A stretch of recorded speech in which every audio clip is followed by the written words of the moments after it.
बंदी छोड़ सतगुरु रामपाल जी परमेश्वर जी की जय हो।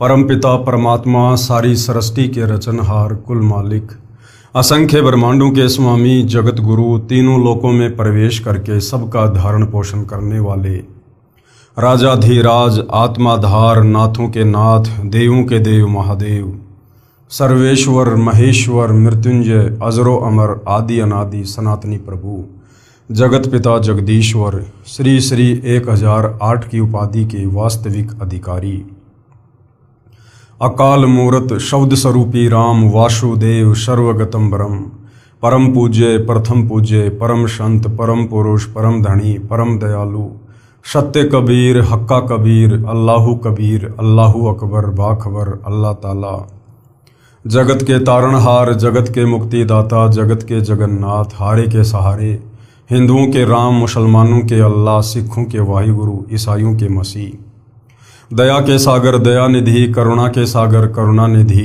स्वयंभू परिभू संकट मोचन कष्ट हरण मंगल करण दुख भंजन अविगत कबीर निर्विकार निर्विषम परमात्मा अलय अलेख सतगुरु आदि अनादि सतगुरु असली मर्यादा पुरुषोत्तम असली राम असली कृष्ण असली घनश्याम असली मुरारी राजाओं के राजा महाराजाओं के महाराजा शहंशाहों के शहंशाह सम्राटों के सम्राट भगवानों के भगवान अल्लाहों के अल्लाह प्रभुओं के प्रभु मसीहाओं के मसीह सच्चे वाहिगुरु बाबाओं के बाबा पीरों के पीर सेठों के सेठ जगत सेठ सावड़सा सेठ सर्वगुण संपन्न अनंत कोटि कलाओं के स्वामी अनंत कोटि ब्रह्मांडों के नायक योगियों में महायोगी ध्यानियों में महाध्यानी सिद्धों में परम सिद्ध ज्ञानियों में तत्वज्ञानी ब्रह्म ज्ञानी महाज्ञानी परम ज्ञानी सर्वश्रेष्ठ ज्ञानी विज्ञानी युवा कबीर समर्थ कबीर असमवात अमित ओजा सच्चे रहनुमा करीम अल्लाह सुभान अल्लाह दुनिया के अंतिम पैगंबर 8 सितंबर 1951 से गांव धनाना जिला सोनीपत हरियाणा भारतवर्ष की पावन भूमि पे प्रकट रियल कल की भगवान श्री नारायण साकार हरि श्री बाबा साहेब नूर अनंत परमात्मा सच्चे दरवेश सच्चे बाखबर संत श्रोमणी सतगुरु रामपाल जी परमेश्वर जी के चरण कमल में आप और हम सभी भाई बहनों का अनंत कोटि दंडवत प्रणाम। सत्साई भाई और बहनों, बहुत बड़ी दया बहुत बड़ी मेहर पूज्य गुरुदेव भगवान की परमेश्वर रामपाल जी की, जिनके शुभ आशीर्वाद से विशेष आशीर्वाद से उन्हीं के सत्संगों के संग्रह के ऊपर बन चुकी पवित्र आध्यात्मिक पुस्तक कबीर बड़ा या कृष्ण के ऊपर वीडियो बनाने की श्रृंखला जारी है। भाई और बहनों, ये पवित्र पुस्तक कबीर बड़ा या कृष्ण हिंदू समाज के लिए किसी वरदान से कम नहीं है। यदि आपने इस पवित्र पुस्तक को धैर्यपूर्वक निष्पक्ष होकर रुचि लेकर पूरा पढ़ लिया या फिर इस पुस्तक पर जो वीडियो बन रहे हैं आपने तमाम वीडियो देख लिए, क्योंकि ये पवित्र पुस्तक हिंदू धर्म के सर्व धर्मशास्त्रों के ज्ञान से परिपूर्ण है। यानी चारों वेदों का सार, पवित्र गीता जी का भी सार और पुराणों का सार सब कुछ इस पवित्र पुस्तक में डाला गया है। जिस पवित्र अमृत ज्ञान को सुनने के लिए हमारी आत्मा युगों युगों से तरस रही थी, आज उस हमारी प्यास को परमेश्वर रामपाल जी ने इस पवित्र पुस्तक को लिखकर या अपने मुख कमल से प्रवचन करके शांत कर दिया है। ये आत्मा आपकी भी शांत होगी यदि आपने उनके प्रवचन धैर्यपूर्वक सुन लिए तो। अध्यात्म को लेकर, भक्ति और भगवान को लेकर, शास्त्र अनुकूल साधना को लेकर, धर्म कर्म को लेकर, धार्मिक अनुष्ठानों को लेकर हमारे मन में जो शंकाएं वर्षों से सदियों से थी, उन तमाम शंकाओं का समाधान इस पवित्र पुस्तक में बखूबी प्रमाण सहित किया गया है। तो वर्तमान में हमारा जो टॉपिक चल रहा है इस पुस्तक पर वो है जनता की अदालत। यानी जनता की अदालत में मामला चल रहा है। मामला क्या है? कबीर बड़ा या कृष्ण। और जनता की अदालत में जज खुद जनता को बनाया गया है, क्योंकि वर्तमान में जनता एजुकेटेड है, शिक्षित है, पढ़ी लिखी है, अपनी आंखों से सारे प्रमाण अपने ही धर्म ग्रंथों में लिखे हुए देखकर जनता भली भांति सच और झूठ का निर्णय कर सकती है। दूसरी तरफ श्री कृष्ण उर्फ विष्णु को पूर्ण परमात्मा बताते हुए तमाम हिंदू धर्मगुरु जनता की अदालत में श्री कृष्ण जी का पक्ष लेकर उनके वकील बनकर खड़े हैं। तो दूसरी तरफ कबीर जी को पूर्ण परमात्मा कहते हुए अकेले सतगुरु रामपाल जी खड़े हुए हैं उनके वकील बनकर। हिंदू धर्मगुरुओं का दावा है कि हमारे चारों वेदों में, पवित्र गीता जी में और पुराणों में श्री कृष्ण और विष्णु को ही पूर्ण परमात्मा बताया गया है और हम तो इन्हीं की भक्ति करते हैं, सदियों से करते आ रहे हैं। इनके अलावा और कोई भगवान शास्त्रों में नहीं है। ये अजरो अमर हैं, अविनाशी हैं, इनके कोई माता पिता नहीं हैं और ये अखिल ब्रह्मांड के स्वामी हैं। तो दूसरी तरफ कबीर जी के वकील सतगुरु रामपाल जी ने जिन धर्मशास्त्रों का हवाला देकर हिंदू धर्मगुरु श्री कृष्ण जी को परमात्मा साबित कर रहे थे, उन्हीं धर्म ग्रंथों से, वेदों से, गीता जी से, पुराणों से सतगुरु रामपाल जी ने जनता की अदालत में ये क्लियर कर दिया, प्रमाणित कर दिया कि श्री कृष्ण उर्फ विष्णु ये केवल एक ब्रह्मांड में 3 लोक के स्वामी हैं। 3 लोक में भी केवल एक सद्गुण विभाग के स्वामी हैं। इनकी मां का नाम दुर्गा है, इनके पिता का नाम काल ब्रह्म है, जिसको ज्योति निरंजन भी कहते हैं। अर्थात श्री विष्णु जी का जन्म होता है, इनकी मृत्यु होती है। ये अजरो अमर परमात्मा नहीं है, ये अखिल ब्रह्मांडों के स्वामी नहीं है। इन्हें स्वयं सतभक्ति का, शास्त्र अनुकूल साधना का ज्ञान नहीं है। ये स्वयं भी मोक्ष मार्ग से वंचित हैं, फिर भला इनके साधकों का मोक्ष कैसे संभव है। और सतगुरु रामपाल जी ने उन्हीं धर्मशास्त्रों से दिखा दिखाकर कबीर जी को पूर्ण परमात्मा साबित कर दिया। और उसके बाद बहुत सारी लीलाएं जो श्री कृष्ण जी के समय हुई और कबीर जी के समय हुई, उन तमाम लीलाओं को कंपेयर करके भी बताया कि वास्तव में सुप्रीम गॉड कौन है। और जब जनता की अदालत में जनता अपनी आंखों से तमाम सबूत अपने ही धर्म ग्रंथों में देख रही है, उनकी आंखें फटी की फटी रह जा रही है। और अध्यात्म को और अच्छे से जानने के लिए सतगुरु रामपाल जी से सवाल कर रहे हैं और सतगुरु रामपाल जी जनता की अदालत में जनता के प्रत्येक सवाल का प्रेम पूर्वक प्रमाणित जवाब दे रहे हैं। और इसी प्रश्नोत्तरी में धर्मदास जी का प्रकरण चल रहा है। धर्मदास जी बांधवगढ़ के रहने वाले थे, मथुरा में गए हुए थे, विष्णु जी के पुजारी थे। वहां पूर्ण परमात्मा कबीर देव एक जिंदा बाबा के रूप में मिले।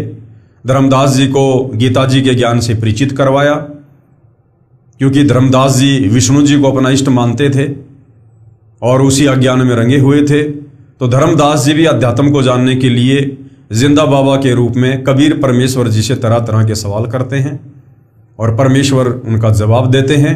और जहां धर्मदास बीच बीच में काल का वकील बनकर परमात्मा से वाद विवाद करता है, तो परमेश्वर जिंदा रूप में अंतर्ध्यान हो जाते हैं। और इस प्रकार 2 बार परमात्मा धर्मदास जी की आंखों के सामने से अंतर्ध्यान हुए और धर्मदास उसके बाद में डगमग सा हो जाता है, विचलित हो जाता है, रोने लगता है कि मैंने तो उनके साथ में व्यर्थ में वाद विवाद कर दिया। वो तो वास्तव में ही अल्लाह की जात थे, वो तो कोई फरिश्ते थे जो बता रहे थे, बिल्कुल सत्य बता रहे थे।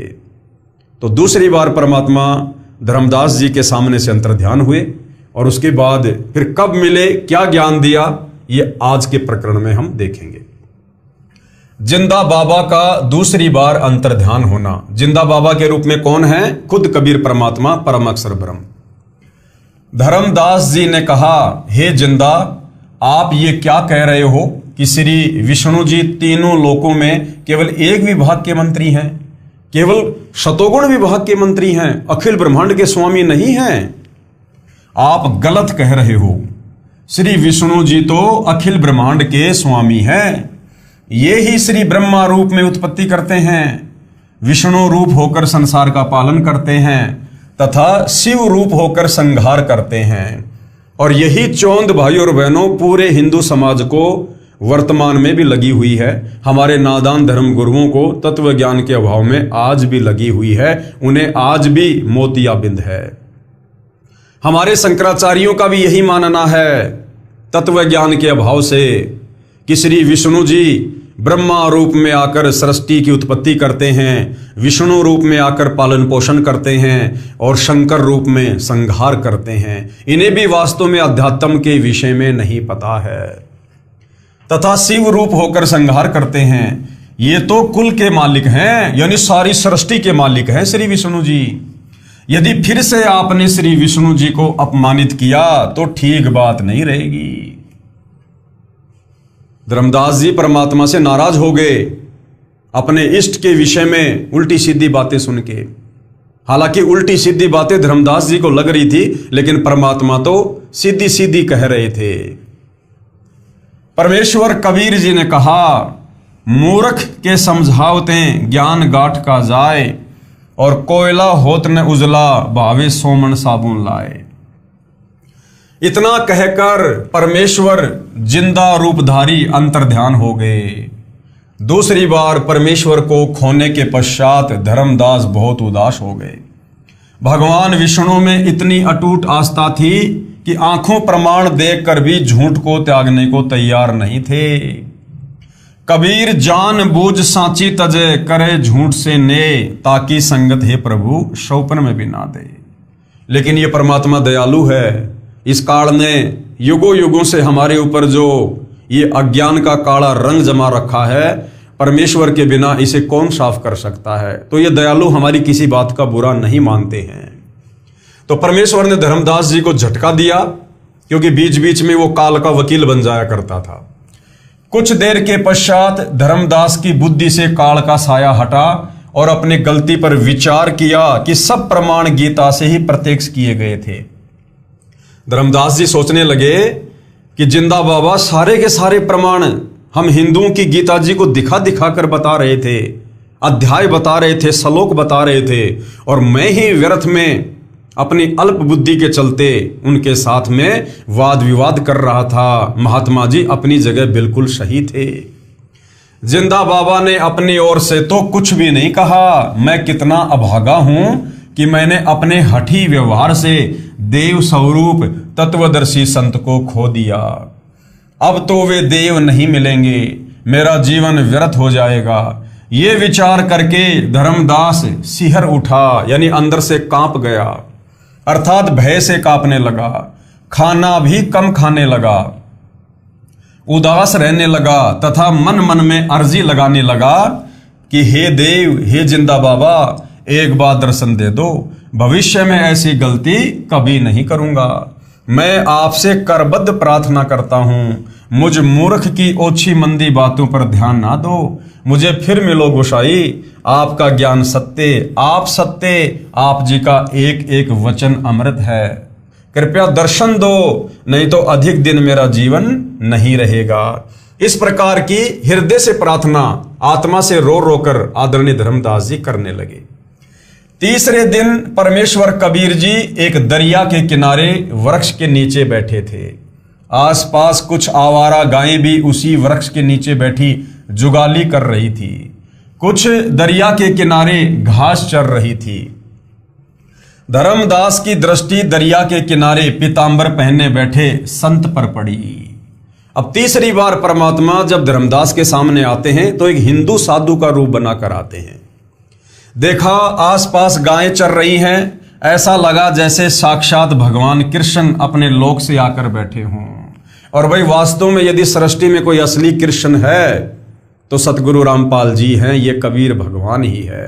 सारे खेल यही परमात्मा खेलता है। श्री कृष्ण जी भी इस कबीर परमात्मा की ही आत्मा है। जब उस आत्मा को कभी कोई आपत्ति आती है, जैसे कंस को मारना था, केसी को मारना था, चानोर को मारना था, तो कबीर परमात्मा ही श्री कृष्ण रूप में सारे कार्य किए। त्रेता युग में रावण को मारना था तो राम रूप में इस कबीर भगवान ने ही उसका संहार किया था। धर्मदास उत्सुकता से संत के पास गया तथा देखा ये तो कोई सामान्य संत है। फिर भी सोचा चरण स्पर्श करके फिर आगे बढ़ूंगा। धर्मदास जी ने जब चरणों का स्पर्श किया, मस्तक चरणों पर रखा तो ऐसा लगा कि जैसे रूई को छुआ हो। फिर चरणों को हाथों से दबा दबा कर देखा तो उनमें कहीं भी हड्डी नहीं थी। ऊपर चेहरे की ओर देखा तो वही जिंदा उसी पहले वाली वेशभूषा में बैठा था। जैसे ही धर्मदास ने परमात्मा के चरणों को छुआ, दबा दबा कर देखने लगा कि भाई ये क्या अचरज है, हड्डी तो है ही नहीं, ये तो रुई की तरह बिल्कुल कोमल है, मुलायम है। और जैसे धर्मदास ने ऊपर देखा चेहरे की तरफ, तो परमात्मा ने फिर से वही जिंदा वाला रूप बना लिया। धर्मदास जी ने चरणों को दृढ़ करके पकड़ लिया कि कहीं फिर से न चले जाएं, और अपनी गलती की क्षमा याचना की। कहा कि हे जिंदा, आप तो तत्वदर्शी संत हो। क्योंकि भाई और बहनों, धर्मदास गीता जी पढ़ा करता था, और गीता जी अध्याय 4 श्लोक 34 में साफ साफ लिखा है, अगर इस मनुष्य जीवन को सफल करना है, लक 84 योनि से छुटकारा पाना है, जन्म मरण के रोग से, बुढ़ापे के कष्ट से छुटकारा पाना है, गधा कुत्ता सूअर बनने से बचना है, पूर्ण मोक्ष करवाना है, तो अर्जुन किसी तत्वदर्शी संत की खोज कर।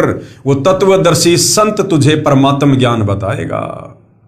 तो धर्मदास ने कहा कि आप तो तत्वदर्शी संत हो, मैं एक भ्रमित जिज्ञासु हूं। जब तक मेरी शंकाओं का समाधान नहीं होगा, तब तक मेरा अज्ञान नाश कैसे होगा। आप तो महाकृपालु हैं, मुझ किंकर पर दया करो, मेरा अज्ञान हटाओ प्रभु। धर्मदास ने फिर आगे परमात्मा जी से सवाल किया। सवाल धर्मदास जी का, हे जिंदा, यदि श्री विष्णु जी पूर्ण परमात्मा नहीं हैं, तो कौन है पूर्ण परमात्मा? कृपया मुझे गीता जी से प्रमाणित करके बताओ। अब परमेश्वर ने उत्तर दिया। कृपया पढ़े प्रश्न नंबर 15 का उत्तर, जो जिंदा रूपधारी परमेश्वर ने धर्मदास को सुनाया। प्रश्न नंबर 35, धर्मदास जी ने पूछा कि क्या श्री विष्णु जी और शंकर जी की पूजा करनी चाहिए?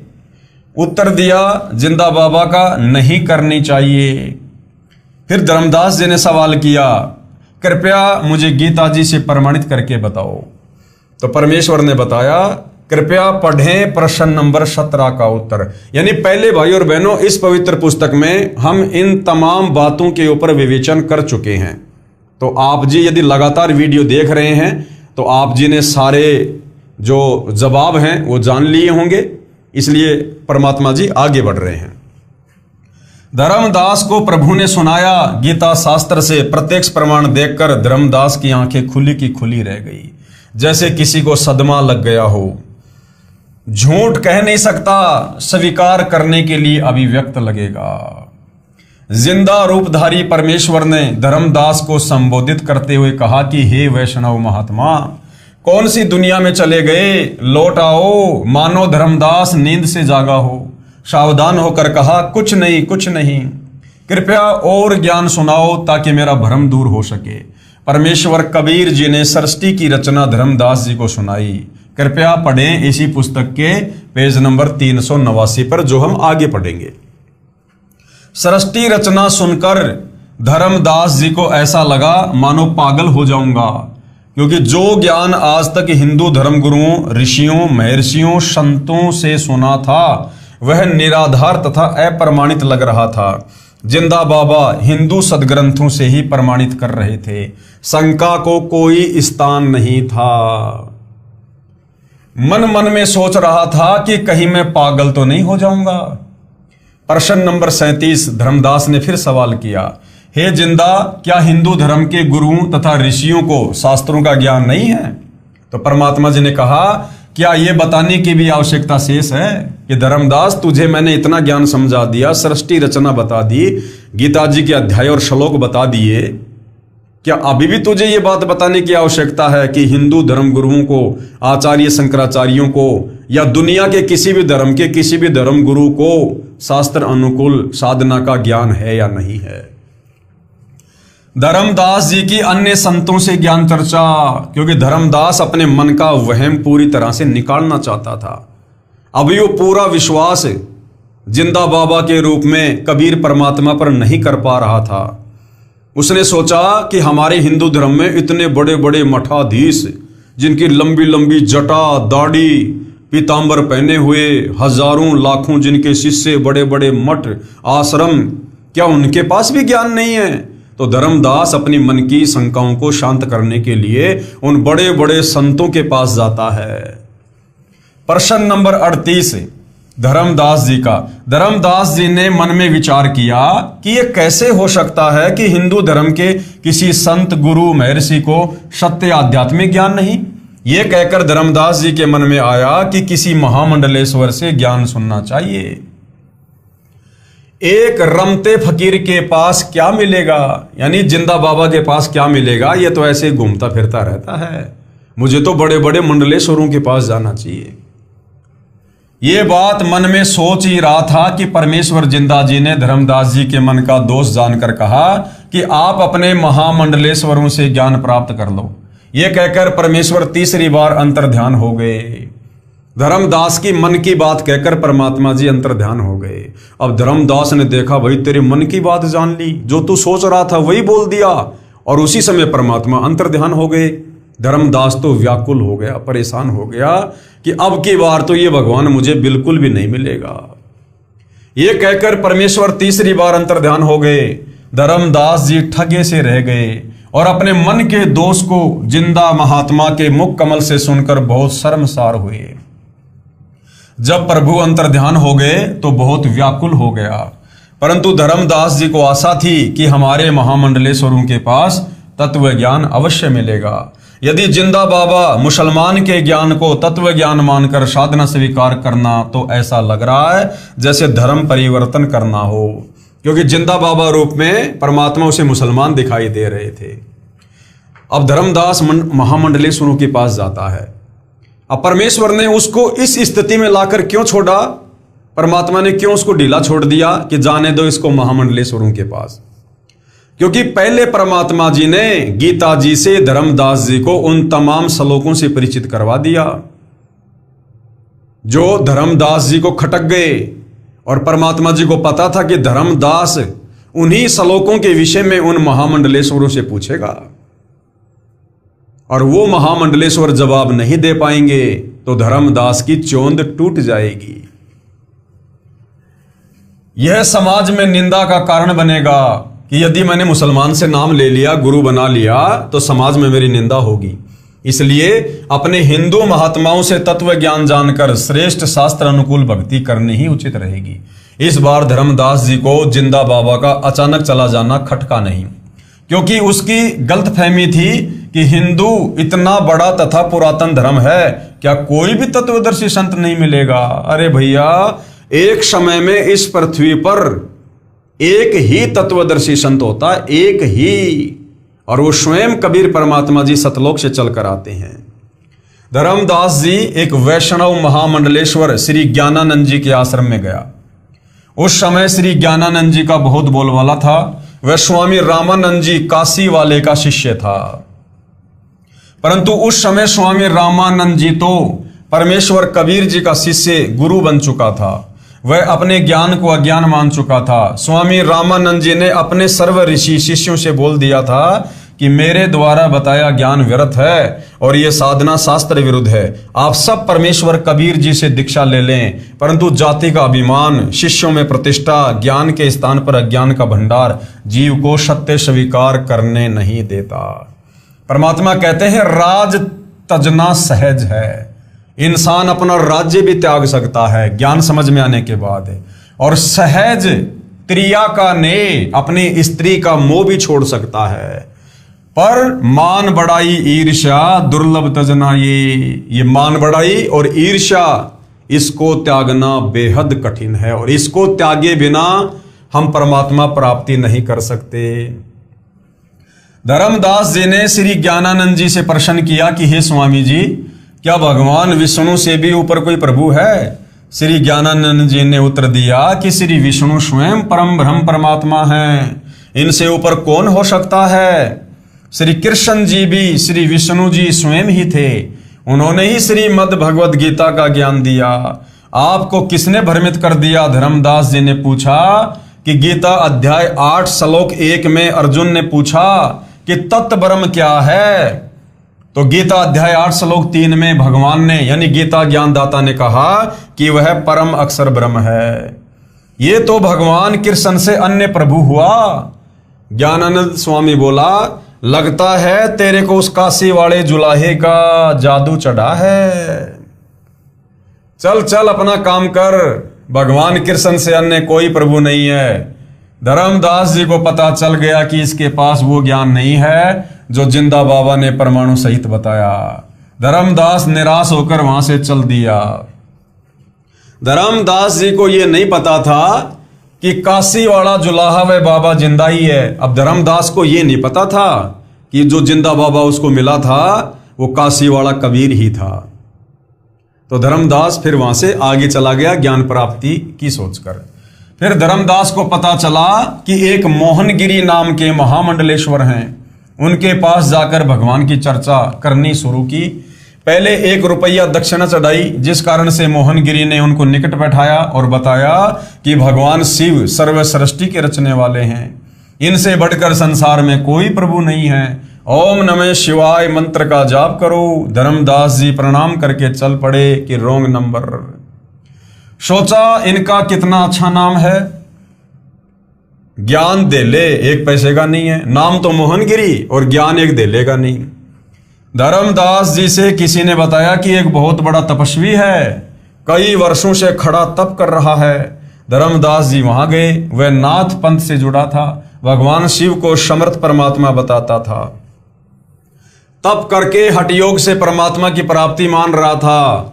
धर्मदास जी ने विवेक किया कि यदि इतनी घोर कठिन तपस्या से परमात्मा मिलेगा तो हमारे वश से बाहर की बात है। वहां से भी आगे चला। पता चला कि एक बहुत बड़ा विद्वान महात्मा काशी विद्यापीठ से पढ़कर आया है, वेदों का पूर्ण विद्वान है। धर्मदास जी ने उस महात्मा से पूछा परमात्मा कैसा है। उत्तर मिला निराकार है। उस निराकार परमात्मा का कोई नाम है? धर्मदास ने पूछा। उत्तर विद्वान का, उसका नाम ब्रह्म है। क्या परमात्मा को देखा जा सकता है? धर्मदास जी ने प्रश्न किया। उत्तर मिला परमात्मा निराकार है, उसको कैसे देख सकते हैं? केवल परमात्मा का प्रकाश देखा जा सकता है। आगे फिर धर्मदास जी ने सवाल किया क्या श्री कृष्ण या विष्णु परमात्मा है? उत्तर था कि ये तो सरगुण देवता हैं, परमात्मा निर्गुण है। गीता और वेद के ज्ञान में क्या अंतर है? धर्मदास ने प्रश्न किया। ब्राह्मण का उत्तर था कि गीता चारों वेदों का सारांश है। धर्मदास जी ने पूछा कि भक्ति मंत्र कौन सा है गीता जी में? उत्तर ब्राह्मण का था कि गायत्री मंत्र का जाप करो। ओम भूर्भुवस्सुवः तत्सवितुर्वरेण्यं भर्गो देवस्य धीमहि धियो यो नः प्रचोदयात्। धर्मदास जी को जिंदा बाबा ने बताया था कि इस मंत्र से मोक्ष संभव नहीं है, क्योंकि गीता तथा वेदों में केवल ओम नाम का जाप करना लिखा है। धर्मदास जी फिर आगे चला तो पता चला कि संत गुफा में रहता है, कई कई दिन तक गुफा से नहीं निकलता। उसके पास जाकर प्रश्न किया कि भगवान कैसे मिलता है? उत्तर मिला कि इंद्रियों पर संयम रखो, इसी से परमात्मा मिल जाता है। नाम जाप से कुछ नहीं होता, खांड यानी चीनी कहने से मुंह मीठा नहीं होता। धर्मदास जी को संतोष नहीं हुआ। सब संतों से ज्ञान चर्चा करके धर्मदास जी को बहुत पश्चाताप हुआ कि मेरे को उस जिंदा बाबा पर विश्वास नहीं हुआ कि उसने कहा था किसी भी संत महामंडलेश्वर के पास यथार्थ आध्यात्मिक ज्ञान नहीं है, किसी भी संत महात्मा का ज्ञान शास्त्र प्रमाणित नहीं है, कोई शास्त्र का आधार नहीं है। तब धर्मदास रोने लगा, अपनी अज्ञानता पर पश्चाताप करने लगा कि मैं कैसा कल मुहा हूं। मैंने ऊट पटांग यानी व्रत के प्रश्न उत्तर करके संत जी को खो दिया। मैं बुरी किस्मत वाला हूं। मुझे उस परमात्मा स्वरूप जिंदा महात्मा पर विश्वास नहीं आया। अब वह अंतर्यामी मुझे नहीं मिलेगा, क्योंकि मैंने कई बार उनका अपमान कर दिया। अब क्या करूं? न जीने को मन करता है, आत्महत्या पाप है। बुरी तरह रोने लगा, पछाड़ खाकर अचेत हो गया। अब भाइयों और बहनों, ये वर्तमान में कलयुग की पिछली पीढ़ी में आप और हम आत्माओं के ऊपर रहम हुआ है पूज्य गुरुदेव भगवान का। परमेश्वर ने हमें ये टेक्नोलॉजी दी, हमें विज्ञान दी, ये वैज्ञानिक उपकरण दिए, टीवी, मेमोरी कार्ड, ये प्रोजेक्टर, ये पुस्तकें, और घर बैठे परमेश्वर ने हमें इस ज्ञान से रंग दिया। सारे शास्त्रों को उंगली रख रख कर पढ़ा दिया, समझा दिया। अगर भाइयों और बहनों, ये तमाम सुविधा, ये वैज्ञानिक उपकरण यदि कबीर परमेश्वर सतगुरु रामपाल जी अपनी आत्माओं में प्रेरणा करके ना बनवाते, और यदि वर्तमान में हमें धर्मदास जी की तरह ज्ञान समझाते, तो भाइयों और बहनों, हमारे मन की जिज्ञासा भी शांत नहीं होती। हम भी इसी प्रकार फिर दूसरे आश्रमों में भटकते, दूसरे मंडलेश्वरों के पास जाते, संतों के पास जाते। लेकिन वर्तमान में गुरुदेव भगवान ने हमें पूरे विश्व के संतों का ज्ञान, तमाम धर्म ग्रंथों का ज्ञान एक जगह बैठकर प्रोजेक्टर पर दिखा दिखा कर, सीडी डीवीडी बना बनाकर, मेमोरी कार्ड में अपने प्रवचन डाल डालकर, ऑडियो वीडियो में हमारे को सबके अज्ञान से परिचित करवा दिया, घर बैठे एक ही जगह पर, ताकि हम आत्माओं को भटकना ना पड़े। तो ये आप और हमारे ऊपर एक बहुत बड़ा रहम हुआ है परमात्मा का। प्रश्न नंबर 38 का उत्तर। परमात्मा जिंदा महात्मा के रूप में एक वृक्ष के नीचे बैठ गए। फिर आए परमात्मा दीनदयाल। धर्मदास जी सचेत हुआ और हृदय से पुकार की कि हे जिंदा, एक बार दर्शन दे दो, मैं टूट चुका हूं, किसी के पास ज्ञान नहीं है, आपकी सारी बातें सत्य हैं परमात्मा, एक बार मुझ अज्ञानी महामूर्ख को क्षमा करो। आप जिंदा बाबा ही नहीं परमात्मा हो, आप महाविद्वान हो, आपके ज्ञान का कोई सामना करने वाला नहीं है। मैं जिंदगी में कभी आप पर अविश्वास नहीं करूंगा। ऐसा विचार कर आगे चला तो देखा एक वृक्ष के नीचे एक साधु बैठा है। कुछ व्यक्ति उसके पास बैठे हैं। धर्मदास जी ने सोचा कि मैं तो उन महामंडलेश्वरों से मिलकर आया हूं जिनके पास कई सैकड़ों भगत दर्शनार्थ बैठे रहते हैं। इस छोटे से साधु से क्या मिलना, परंतु अपने आप मन में आया कि कुछ देर विश्राम करना है। परमात्मा ने प्रेरणा की, यही कर लेता हूं। फिर सोचा कि प्रश्न करता हूं। पूछा, हे महात्मा जी, परमात्मा कैसा है? साधु ने उत्तर दिया कि मैं ही परमात्मा हूं। खुद ही थे परमात्मा, लेकिन रूप चेंज कर रखा था। धर्मदास जी चुप हो गए। सोचा ये तो मजाक कर रहा है, ये तो संत भी नहीं है। धीरे धीरे सर्व व्यक्ति चले गए। जब धर्मदास जी चलने लगे तो परमात्मा जी बोले कि हे महात्मा, क्या आपके महामंडलेश्वरों ने नहीं बताया कि परमात्मा कैसा है? धर्मदास जी ने आश्चर्य से देखा कि इस साधु को कैसे पता लगा कि मैं कहां कहां भटका हूं। उसी समय परमात्मा ने वही जिंदा बाबा वाला रूप बना लिया। धर्मदास जी चरणों में गिरकर बिलख बिलख कर रोने लगा तथा कहा कि हे भगवान, किसी के पास ज्ञान नहीं है, मुझ पापी अवगुण हारे को क्षमा करो महाराज, मैं बड़ी भारी भूल की है। आपने सृष्टि रचना का ज्ञान जो बताया है उसके सामने सर्व संतों का ज्ञान ऐसा है जैसे सूरज के सामने दीपक, सब उआ बाई बकते हैं। परमेश्वर ने धर्मदास जी से कहा कि आपने जिन वेदों के पूर्ण विद्वान से प्रश्न किया था कि परमात्मा कैसा है, उत्तर मिला कि परमात्मा निराकार है। आपने प्रश्न किया था कि क्या परमात्मा देखा जा सकता है, उस अज्ञानी का उत्तर था कि जब परमात्मा निराकार है तो उसे देखने का प्रश्न ही नहीं है। परमात्मा का प्रकाश देखा जा सकता है। विचार करो धर्मदास, यह विचार तो ऐसे व्यक्ति के हैं जैसे किसी नेत्रहीन ने, यानी किसी अंधे से कोई प्रश्न करे कि सूर्य कैसा है, उत्तर मिला कि सूर्य निराकार है। फिर प्रश्न किया कि क्या सूर्य को देखा जा सकता है, उत्तर मिले कि सूर्य को नहीं देखा जा सकता, सूर्य का प्रकाश देखा जा सकता है। उस नेत्रहीन से पूछें कि सूर्य बिना प्रकाश किसका देखा जा सकता है। इसी प्रकार अध्यात्म ज्ञान नेत्रहीन अर्थात पूर्ण अज्ञानी संत ऐसी व्याख्या किया करते हैं कि परमात्मा तो निराकार है और उसका प्रकाश देखा जा सकता है। परमात्मा का ही तो प्रकाश होगा। धर्मदास जी ने कहा कि हे महात्मा जी, ये विचार तो मेरे दिमाग में भी नहीं आया। आप जी के दिव्य तर्क से मेरी आंखें खुल गई। जितने भी महामंडलेश्वर मिले हैं वे सब महाअज्ञानी मिले। हे जिंदा महात्मा जी, यदि मैं आपके ज्ञान को सुनने के पश्चात यदि इन मूर्खों से नहीं मिलता तो मेरा भ्रम निवारण कभी नहीं होता, चाहे आप जी कितने ही प्रमाण दिखाते और बताते। प्रश्न नंबर 39। धर्मदास जी ने क्या कहा? हे जिंदा, आप नाराज ना होना, मेरे मन में एक शंका है, क्या भगवान विष्णु जी की भक्ति अच्छी नहीं है? क्योंकि धर्मदास बचपन से वैष्णव पंथ से जुड़ा हुआ था। वो श्री विष्णु जी का उपासक था, श्री विष्णु को अपना इष्ट मानता था। तो उसके दिलो दिमाग से वो बातें निकल नहीं रही थी जो कथाएं उसने विष्णु जी के विषय में सुन रखी थी। तो बोला क्या भगवान विष्णु की भक्ति भी अच्छी नहीं है? उत्तर जिंदा महात्मा जी का, हे धर्मदास, श्रीमद् भगवद गीता अध्याय 2 श्लोक 46 में प्रमाण है कि गीता ज्ञानदाता ने कहा, हे अर्जुन, बहुत बड़े जलाशय यानी झील की प्राप्ति के पश्चात छोटे जलाशय में व्यक्ति का जितना प्रयोजन रह जाता है, इसी प्रकार पूर्ण ज्ञान और पूर्ण परमात्मा की भक्ति विधि व होने वाले लाभ का ज्ञान होने के पश्चात अन्य ज्ञानों तथा छोटे भगवानों में उतनी ही आस्था रह जाती है जितनी बड़े जलाशय की प्राप्ति के पश्चात छोटे जलाशय में रह जाती है। छोटे जलाशय का जल अच्छा है परंतु पर्याप्त नहीं है। यदि 1 वर्ष वर्षा ना हो तो छोटे जलाशय का जल सूख जाता है तथा उस पर आश्रित व्यक्ति भी जल के अभाव से कष्ट उठाते हैं। त्राही त्राही मच जाती है, परंतु बड़े जलाशय यानी झील का जल यदि 10 वर्ष भी वर्षा ना हो तो भी समाप्त नहीं होता। जिस व्यक्ति को वह बड़ा जलाशय मिल जाएगा तो वह तुरंत छोटे जलाशय यानी जोहड़ यानी तालाब को छोड़कर बड़े जलाशय के किनारे जा बसेगा।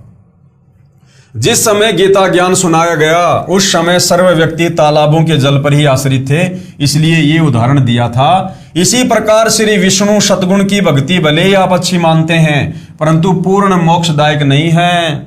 श्री विष्णु जी भी नाशवान है, इनका भी जन्म मृत्यु होती है, फिर साधक यानी उनका भगत अमर कैसे हो सकता है? इसलिए पूर्ण मोक्ष अर्थात अमर होने के लिए अमर परमात्मा की ही भक्ति करनी पड़ेगी। अब गीता जी से परमात्मा धर्मदास जी को बता रहे हैं।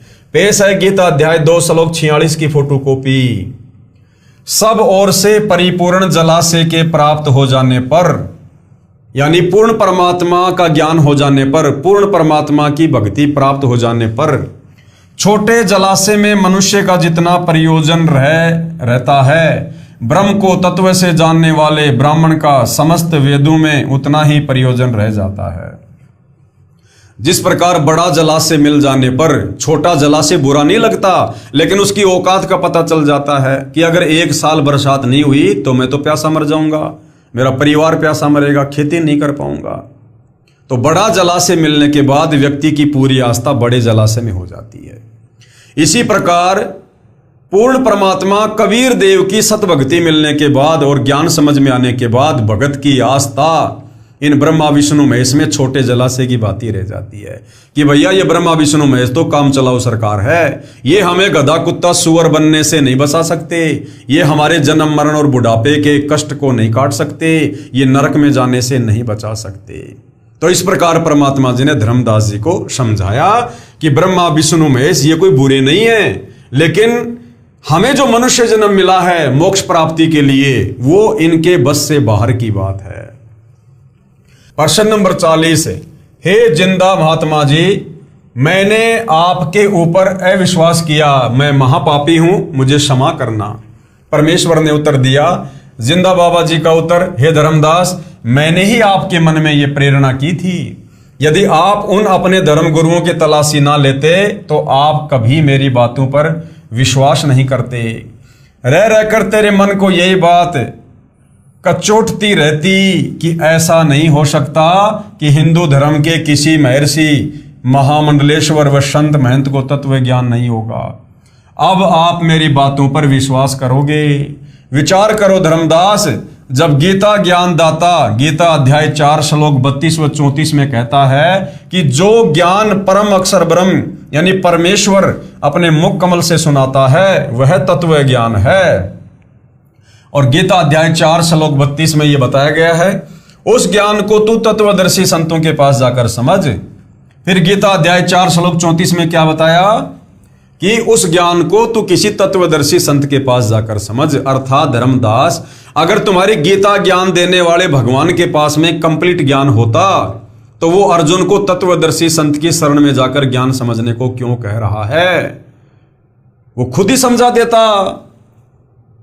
अगले अध्याय में वो गीता जी वाला ज्ञान बता देता, लेकिन वो खुद हाथ खड़े कर रहा है कि भाई वो तत्व ज्ञान तो मेरे पास भी नहीं है, वो मोक्ष वाला मार्ग मुक्ति वाला ज्ञान मेरे पास भी नहीं है अर्जुन, उसके लिए तत्वदर्शी संत की खोज कर। इससे सिद्ध हुआ कि गीता ज्ञान देने वाले परमात्मा को ही तत्व ज्ञान नहीं तो गीता पढ़ने वाले व इन भगवान के उपासकों को ज्ञान कैसे होगा?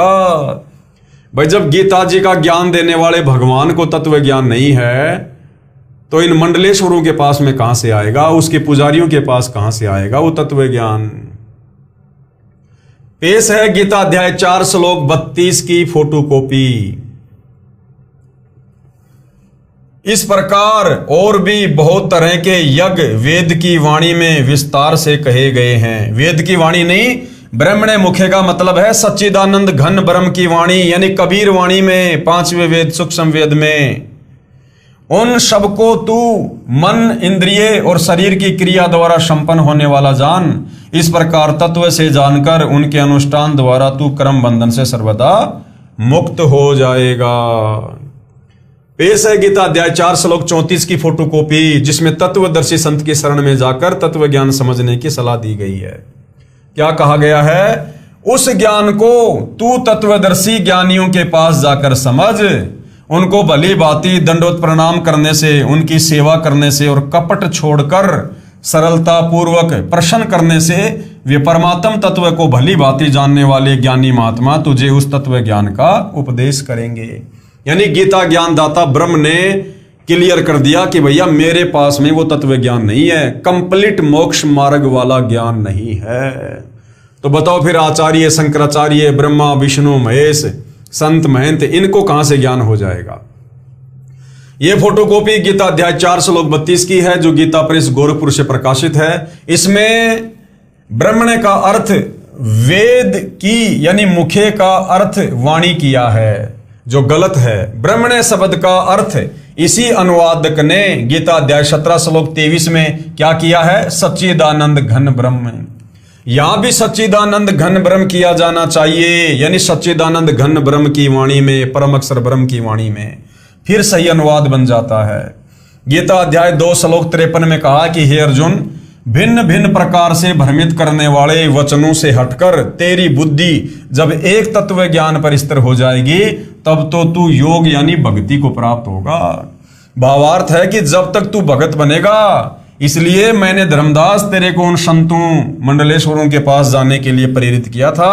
अब तू योग को प्राप्त होगा यानी भगत बन सकेगा, क्योंकि तेरी शंकाओं का समाधान हो चुका है। अब तेरे मन में कोई शंका नहीं है।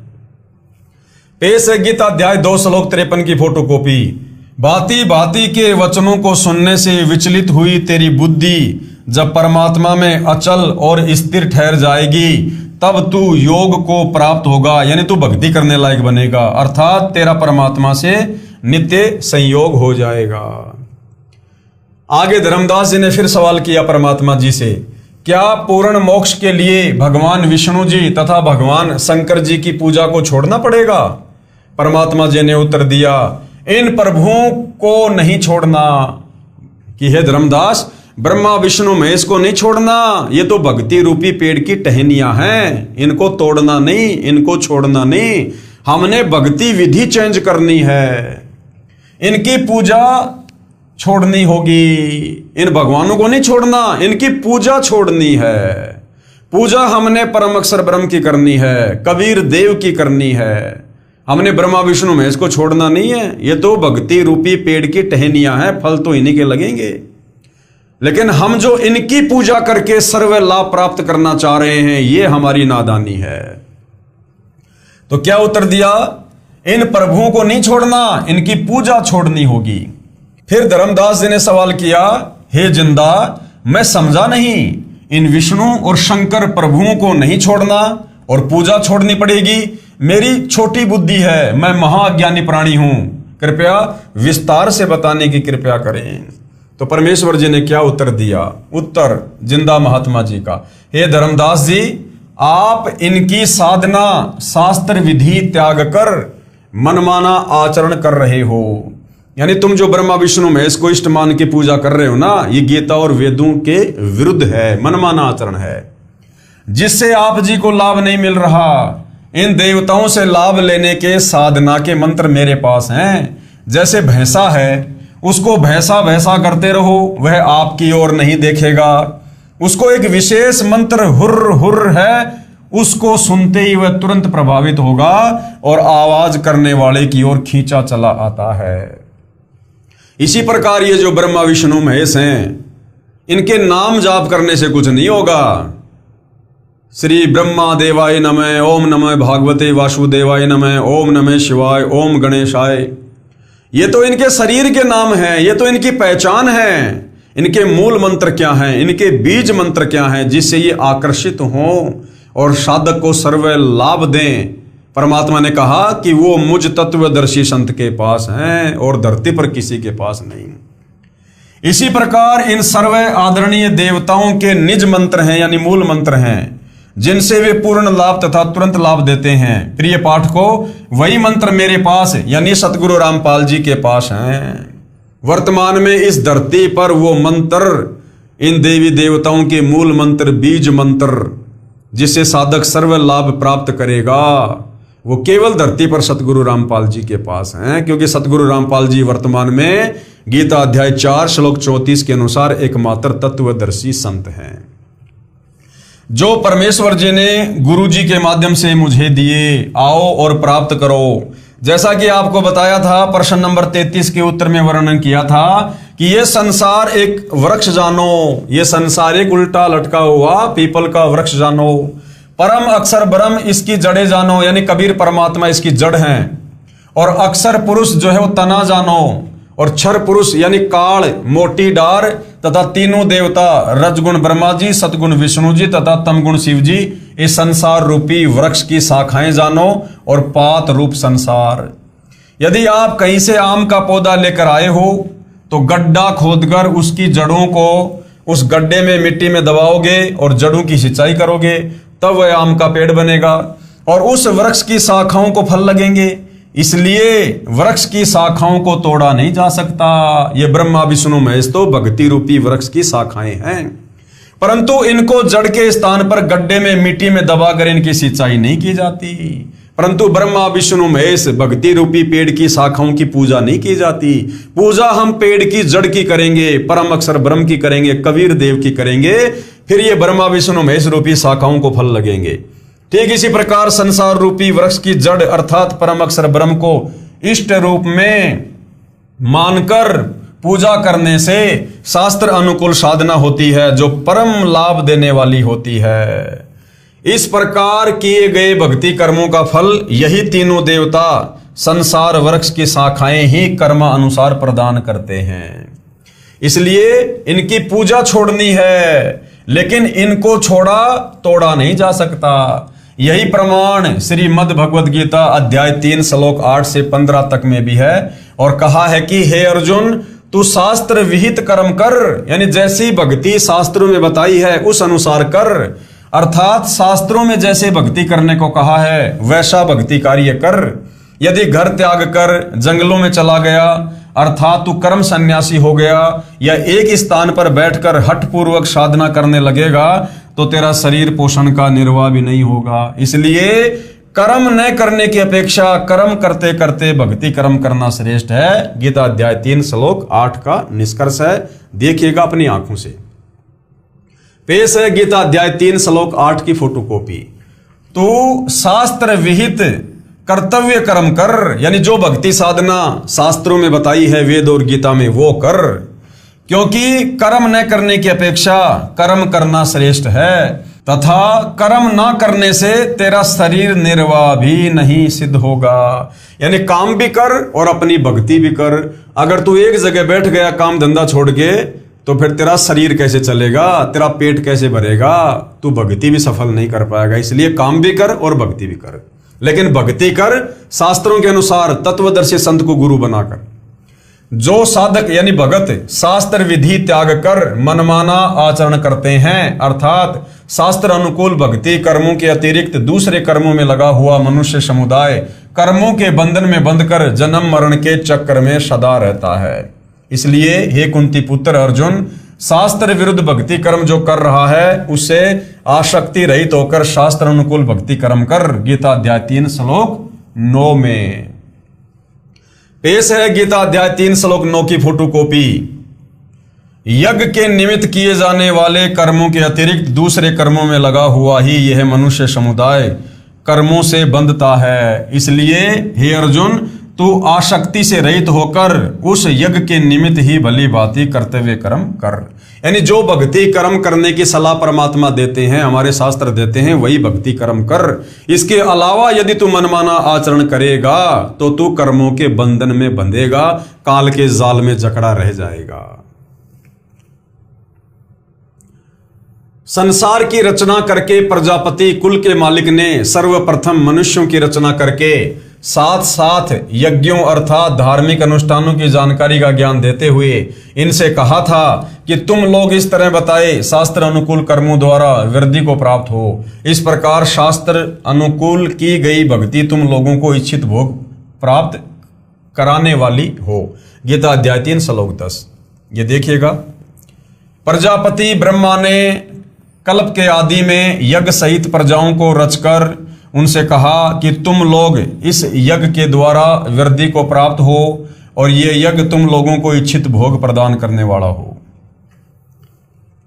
इस प्रकार शास्त्र अनुकूल भक्ति द्वारा अर्थात संसार रूपी वृक्ष की जड़ों यानी मूल अर्थात परम अक्षर ब्रह्म की सिंचाई अर्थात पूजा करके देवताओं अर्थात संसार रूपी वृक्ष की तीनों गुण रूपी शाखाओं रजगुण ब्रह्मा, सतगुण विष्णु तथा तमगुण शिव जी को उन्नत करो।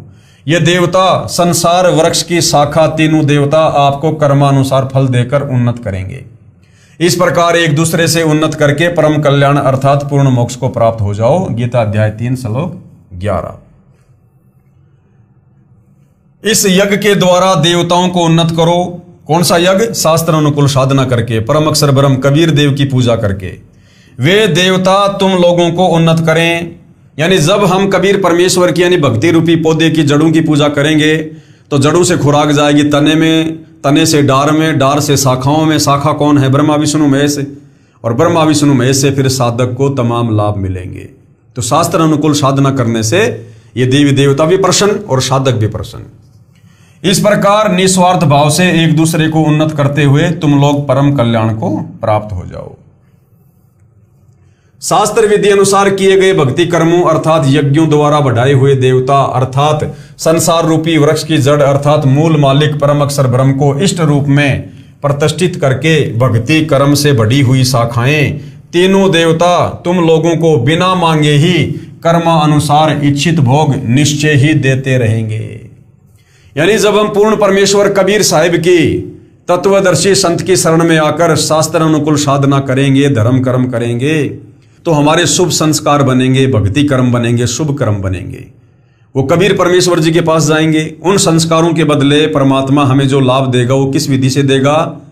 परमात्मा वो हमारे शुभ संस्कार, उनके बदले जो लाभ हमें मिलना है, जो फायदा हमें होना है, वो जो है अक्षर पुरुष के पास भेजेगा। अक्षर पुरुष से वो काल ब्रह्म के पास आएंगे और काल ब्रह्म से ब्रह्मा विष्णु महेश रूपी तीनों शाखाओं के पास आएंगे और यही ब्रह्मा विष्णु महेश फिर हमारे को नियम अनुसार यथावत लाभ देंगे।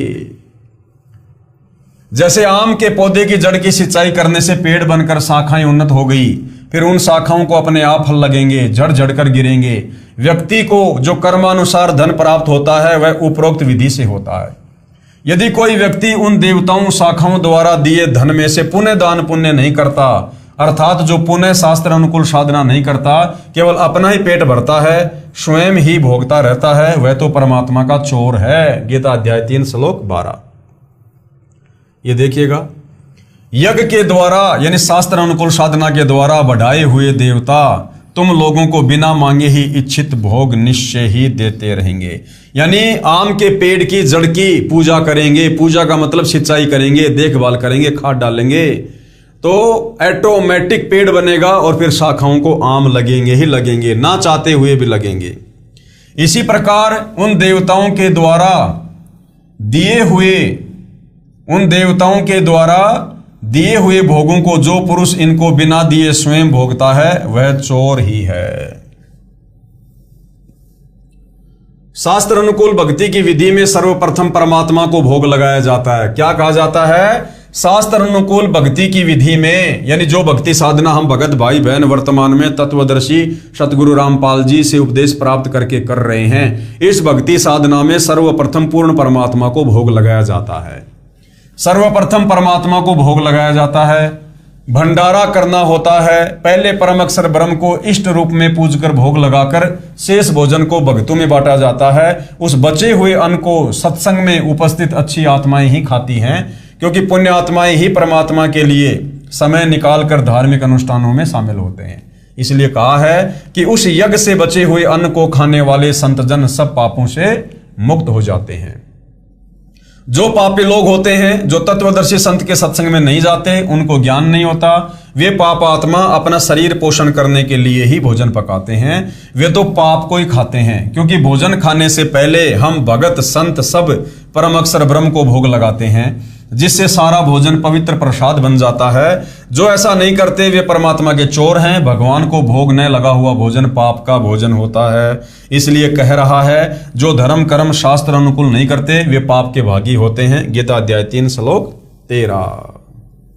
ये देखिएगा, यज्ञ से बचे हुए अन्न को खाने वाले श्रेष्ठ पुरुष सब पापों से मुक्त हो जाते हैं, और जो पापी लोग अपना शरीर पोषण करने के लिए ही अन्न पकाते हैं, यानी खाली अपना पेट भरने के लिए भोजन खाते हैं, वे तो पाप को खा रहे हैं, क्योंकि वो भगवान को भोग नहीं लगा रहे, जिस कारण से वो पाप नाशक नहीं हो रहा वो भोजन। संपूर्ण प्राणी अन्न से उत्पन्न होते हैं। अन्न वर्षा से होता है। वर्षा यज्ञ अर्थात शास्त्र अनुकूल धार्मिक अनुष्ठान से होती है। यज्ञ अर्थात धार्मिक अनुष्ठान शास्त्र अनुकूल कर्मों से होते हैं। गीता अध्याय 3 श्लोक 14। कर्म तो ब्रह्म अर्थात क्षर पुरुष से उत्पन्न हुए, क्योंकि जहां सर्व प्राणी सनातन परम धाम में रहते थे, वहां पर बिना कर्म किए सर्व सुख व पदार्थ उपलब्ध थे। यहाँ के सर्व प्राणी अपनी गलती से क्षर पुरुष के साथ आ गए। अब सबको कर्म का फल ही प्राप्त होता है। कर्म करके ही निर्वाह होता है। इसलिए कहा है कि कर्म को ब्रह्म क्षर पुरुष से उत्पन्न जान, और ब्रह्म को अविनाशी परमात्मा से उत्पन्न जान। पेश है गीता अध्याय 3 श्लोक 14 और 15 की फोटोकॉपी। संपूर्ण प्राणी अन्न से उत्पन्न होते हैं। अन्न से कैसे उत्पन्न होते हैं? गुरुदेव ने बताया, अन्न जमीन से पैदा होता है और पांचों जो तत्व हैं उनसे पैदा होता है। उस अन्न को जब कोई इंसान खाएगा, पशु खाएगा, पक्षी खाएगा, शरीर में जाएगा। शरीर में जो है वो पदार्थ बनेगा, यानी वीर्य बनेगा। फिर नर और मादा संबंध होगा, उससे संतान उत्पन्न होगी। तो इस प्रकार अन्न से संपूर्ण प्राणियों की उत्पत्ति होती है। और ये जो अन्न है, इसकी उत्पत्ति कैसे होती है? बारिश से होती है। वृष्टि यानी बारिश से। अन्न की उत्पत्ति वृष्टि से होती है, यानी बारिश होगी तो फसल होगी।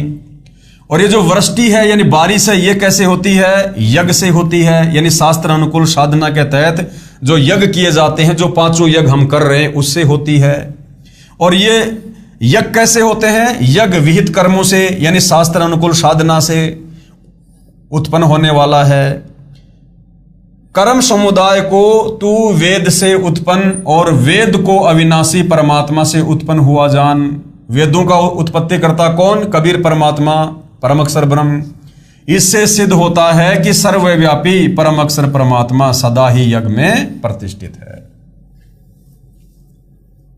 यही प्रमाण अथर्ववेद कांड नंबर 4 अनुवाक 1 मंत्र 3 में भी है। ब्रह्म ब्रह्मणे उज्जभार, यानी सच्चिदानंद घन ब्रह्म परम अक्षर ब्रह्म ने ब्रह्म को यानी काल को उत्पन्न किया। अधिक जानकारी के लिए पढ़िए सृष्टि रचना, इसी पुस्तक के पेज नंबर 389 पर, जो हम आगे पढ़ेंगे। पेश है अथर्ववेद कांड नंबर 4 अनुवाक नंबर 1 मंत्र नंबर 3 की फोटोकॉपी। ये देखिएगा, हम सीधा सीधा इसके भावार्थ पे जाएंगे। ये फोटोकॉपी अथर्ववेद कांड 4 अनुवाक 1 मंत्र 3 की है। इसमें स्पष्ट किया है कि ब्रह्म ने यानी सच्चिदानंद घन ब्रह्म परम अक्षर ब्रह्म ने ब्रह्म को उत्पन्न किया, यानी काल को, ज्योति निरंजन को। यही प्रमाण गीता अध्याय 3 श्लोक 15 में भी है। इस फोटोकॉपी में अनुवाद गलत किया है। ब्रह्म का अर्थ वेद किया है। ब्रह्म को ब्रह्म ही लिखा जाए। उज्ज भार का अर्थ उत्पन्न करना यानी प्रकट करना है। वेद के अनुवादक ने अड़ंगा कर रखा है देवा नाम का। इस मंत्र का यथार्थ अनुवाद इस प्रकार है, क्योंकि भाई और बहनों, इन वेदों के अनुवाद करने वालों को, गीता जी का अनुवाद करने वालों को तत्व ज्ञान नहीं था, और तत्व ज्ञान के अभाव में इन लोगों ने जैसा इनकी बुद्धि ने काम किया उसी हिसाब से इन्होंने अनुवाद कर दिया। अथर्ववेद कांड नंबर 4 अनुवाक नंबर 1 मंत्र नंबर 3। ये देखिएगा, श्लोक है, प्रत्येक का परमेश्वर ने हिंदी में अनुवाद किया है।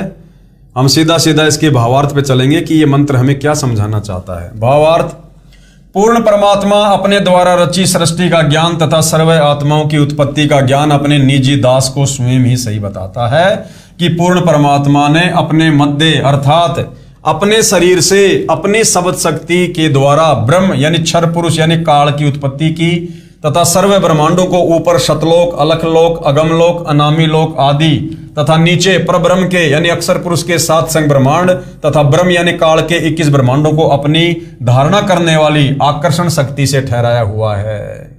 यानी अपनी वचन शक्ति से परमेश्वर ने इन सभी ब्रह्मांडों को स्थिर किया हुआ है। जैसे पूर्ण परमात्मा कबीर परमेश्वर यानी कबीर देव ने अपने निजी सेवक अर्थात सखा श्री धर्मदास जी, आदरणीय गरीबदास जी आदि को अपने द्वारा रची सृष्टि का ज्ञान स्वयं ही बताया, उपरोक्त वेद मंत्र भी यही समर्थन कर रहा है। तो वर्तमान में भाई और बहनों, आप और हम धर्मदास जी वाली भूमिका में हैं, जो परमेश्वर ने इस 8.5 अरब की जनसंख्या में से हम आत्माओं को ये विशेष ज्ञान बताया है। हम परमेश्वर के निजी सेवक हैं, हम सब उस परमपिता परमेश्वर के सखा हैं, उसके निजी भगत हैं, जो इस 8.5 अरब की जनसंख्या में ये बात आप और हमें समझ में आई है। नोट: गीता अध्याय 3 के इस श्लोक नंबर 14 में अक्षर शब्द का अर्थ अविनाशी परमात्मा ठीक है, परंतु जहां क्षर पुरुष, अक्षर पुरुष तथा परम अक्षर पुरुष का वर्णन है, वहां अक्षर पुरुष व क्षर पुरुष दोनों नाशवान कहे हैं। वहां पर अक्षर का अर्थ वही ठीक है। गीता अध्याय 15 श्लोक 16-17 में वर्णन है, यहां अक्षर का अर्थ अविनाशी परमात्मा है, क्योंकि सृष्टि रचना से स्पष्ट होता है कि ब्रह्म की उत्पत्ति सत्य पुरुष यानी अविनाशी परमात्मा ने की थी, काल की। इससे सिद्ध हुआ कि सर्वगतम ब्रह्म अर्थात जिस परमात्मा की पहुंच सर्व ब्रह्मांडों में है, जो सर्व का मालिक है, वह परमात्मा सदा ही यज्ञों अर्थात धार्मिक अनुष्ठानों में प्रतिष्ठित है। भावार्थ है कि परम अक्षर ब्रह्म को इष्ट देव रूप में प्रतिष्ठित करके धार्मिक अनुष्ठान अर्थात यज्ञ करने से, शास्त्र विधि अनुसार कर्म करने से भगत को भक्ति लाभ मिलता है, जिससे मोक्ष प्राप्त होता है। देखिए उल्टा रोपा गया संसार रूपी पौधे का चित्र इसी पुस्तक के पेज नंबर 261 पर। देखिए ये चित्र पेज नंबर 261 पर, इसमें पौधे की शाखाओं को गड्ढे में जमीन में लगाकर दिखाया गया है कि जो तीनों देवों रजगुण ब्रह्मा, सदगुण विष्णु तथा तमगुण शिव में से किसी की भी पूजा करता है, वो शास्त्र विधि त्याग कर मन आचरण कर रहा है। यदि आम के पौधे की टहनियों को हम यदि उस गमले में लगाएंगे और पानी डालेंगे, वो आम कभी भी हमें फल नहीं देगा, कभी भी पेड़ नहीं बनेगा। तो आप और हमने भक्ति रूपी पौधे की जो शाखाएं हैं, टहनियां हैं, ब्रह्मा विष्णु महेश, हमने इन अज्ञानी नादान धर्म गुरुओं के कहने पर इन ब्रह्मा विष्णु महेश की पूजा करनी शुरू कर दी, जबकि पूजा करनी चाहिए थी भक्ति रूपी पेड़ की जड़ों की, यानी परम अक्षर ब्रह्म कबीर देव की, जो गीता अध्याय 16 श्लोक 23-24 में अनुचित तथा व्यर्थ बताया है। जिसने सर्वगतम ब्रह्म अर्थात परम अक्षर ब्रह्म की पूजा नहीं की, उसको इष्ट रूप में नहीं पूजा, जिस कारण से उस साधक की साधना व्यर्थ है। शाखाओं को सींचने से पौधा नष्ट हो जाएगा। अन्य देवताओं की पूजा करना गीता अध्याय 7 श्लोक 12 से 15 और 20 से 23 तथा गीता अध्याय 9 श्लोक 23-24 में मना किया है। देखिएगा ये चित्र इसी पुस्तक के पेज नंबर 261 पर सीधा लगाया गया पौधा जो शास्त्र विधि अनुसार साधना है, यही मोक्षदायक है, यही प्रमाण गीता ग्रंथ में है। इसलिए हे धर्मदास, श्री ब्रह्मा जी, श्री विष्णु जी तथा श्री शिव जी को नहीं छोड़ना, इनकी पूजा इष्ट रूप में करते हो वो छोड़नी है, तभी भगत का पूर्ण मोक्ष संभव है। ये देखिएगा भाई और बहनों, ये भक्ति रूपी पौधा है, यानी सबसे ऊपर कबीर परमात्मा है जो सारी सृष्टि के मालिक हैं। ये जड़ रूप कौन है? कबीर परमात्मा है। ये फिर सृष्टि रचना से हमें पता चलता है कि कबीर परमेश्वर ने अक्षर पुरुष को 7 संग ब्रह्मांड दिए। तो पेड़ का जो तना है ये अक्षर पुरुष है, जो गीता अध्याय 15 श्लोक नंबर 16 में 2 भगवान बताए हैं, क्षर और अक्षर। ये अक्षर पुरुष है 7 संग ब्रह्मांड का स्वामी। उसके बाद में ये काल के 21 ब्रह्मांड है। ये जो मोटी डार है ये क्षर पुरुष, ये काल है। और इस काल के 3 पुत्र हैं, ये 3 टहनियां, ब्रह्मा विष्णु महेश, रजगुण ब्रह्मा, सदगुण विष्णु, तमगुण शंकर। और बाकी जितने भी पत्ते हैं ये आम संसार के प्राणी हैं, तीनों लोगों के। तो जब हम भक्ति करेंगे कबीर परमात्मा की, कबीर परमेश्वर जी की, शास्त्र अनुसार तत्वदर्शी संत से उपदेश लेकर, तो हम जो भक्ति करेंगे, जो धार्मिक यज्ञ करेंगे, दान पुण्य करेंगे, सेवा करेंगे, वो हमारे जो संस्कार बनेंगे वो कहां जाएंगे? वो कबीर परमात्मा जी के पास जाएंगे। फिर कबीर परमात्मा हमें सर्व लाभ देने के लिए सिस्टमेटिक तरीके से हमारे संस्कारों को भेजेगा अक्षर पुरुष के पास। यानी जब हम इस जड़ के अंदर खाद डालेंगे, पानी डालेंगे, तो जो खुराक है वो जड़ से कहाँ आएगी? इस तने में आएगी, अक्षर पुरुष के पास। इस तने से फिर इस डार में जाएगी, काल के पास। डार से फिर ये काल हमारे संस्कार भेजेगा ब्रह्मा विष्णु महेश के पास में, और ब्रह्मा विष्णु महेश यानी इन शाखाओं के फिर फल लगेंगे, यानी ये देवता ही फिर हमारे को सर्व लाभ देंगे। तो इस प्रकार हमने पूजा करनी है परम अक्षर ब्रह्म की तत्वदर्शी संत से उपदेश लेकर। तो इस प्रकार से हमारा भला होगा। और हमने क्या कर रखा है? हमने इन नादान धर्म गुरुओं के कहने पर शास्त्र विरुद्ध साधना शुरू कर दी। यानी हमने पेड़ की जो जड़ है उसको तो ऊपर कर दिया, यानी जिस भगवान को पूजना चाहिए था उसको तो हमने छोड़ दिया, और पेड़ की टहनियों को हमने पूजना शुरू कर दिया। टहनियों में खाद डालना शुरू कर दिया, पानी डालना शुरू कर दिया कि ये जो आम का पेड़ है ये पेड़ बनेगा, फिर फल लगेंगे। अब हमने टहनियों को मिट्टी में दबा दिया तो भला पेड़ कैसे बनेगा? ये तो सूख जाएगा। तो हमने टहनी रूपी ब्रह्मा विष्णु महेश की पूजा नहीं करनी, हमने इनकी साधना करनी है। और वो साधना तत्वदर्शी संत बताता है, यानी सतगुरु रामपाल जी जैसा बताएंगे, उन्हीं मंत्रों का हमने जाप करना है। ये देखिएगा, ये है शास्त्र अनुकूल साधना। यानी पेड़, ये जो पेड़ है, पेड़ की जो जड़ है, जड़ को हमने कहां लगाया? गमले में लगाया, मिट्टी में दबाया। यानी हमने पूजा शुरू कर दी परम अक्षर ब्रह्म की, कबीर देव की, तत्वदर्शी संत से उपदेश लेकर। तो भक्ति करने से हमारे जो शुभ संस्कार बनेंगे वो कहां जाएंगे? पर इसके अक्षर पुरुष के पास जाएंगे। अक्षर पुरुष से ये जो डार है ज्योति निरंजन काल ब्रह्म, यहां आएंगे। काल ब्रह्म से फिर ब्रह्मा विष्णु महेश के पास जाएंगे, और ब्रह्मा विष्णु महेश फिर हमारे को सर्व लाभ देंगे। यदि हम तत्वदर्शी संत से उपदेश लेकर और कबीर परमेश्वर जी की भक्ति करेंगे, भक्ति रूपी पेड़ की जड़ को सींचेंगे, तो टहनियों के अपने आप जो है फल लगेंगे। प्रश्न नंबर 43। आगे धर्मदास ने फिर परमात्मा जी से सवाल किया, और परमात्मा जी क्या जवाब दे रहे हैं, इस विषय पर भाइयों और बहनों हम अगले टॉपिक पर चर्चा करेंगे। क्योंकि ये तत्व ज्ञान है, शास्त्र अनुकूल साधना की जानकारी है। आज से पहले हमने केवल अज्ञान सुना हुआ है। हम जिन भी गुरुओं के पास गए, जिन भी विद्वानों के पास बैठे, उन्होंने हमें शास्त्र विरुद्ध साधना का ही ज्ञान दिया, हमसे केवल मनमाना आचरण ही करवाया। तो हमारी रगों में वो अज्ञान जो है रमा हुआ है। अब उस रमे हुए अज्ञान को निकालने के लिए हमने धीरे धीरे तत्व ज्ञान का रैग मार्ग मारना पड़ेगा। तो उसके लिए भाई और बहनों हम धीरे धीरे अध्यात्म में आगे बढ़ेंगे। तो पूज्य गुरुदेव भगवान के आशीर्वाद से आज की सात संगति में ज्ञान चर्चा में केवल इतना ही। फिर परमेश्वर दया करेंगे, कल हम नेक्स्ट लेवल पर आगे बढ़ेंगे, यानी आगे हम चर्चा करेंगे। तब तक पूज्य गुरुदेव भगवान हम सबको आज्ञा दे, हम सबको आशीर्वाद दे। परमेश्वर पल पल अपनी नजर हम सब के ऊपर बनाए रखे। बंदी छोड़ सतगुरु रामपाल जी परमेश्वर जी की जय हो।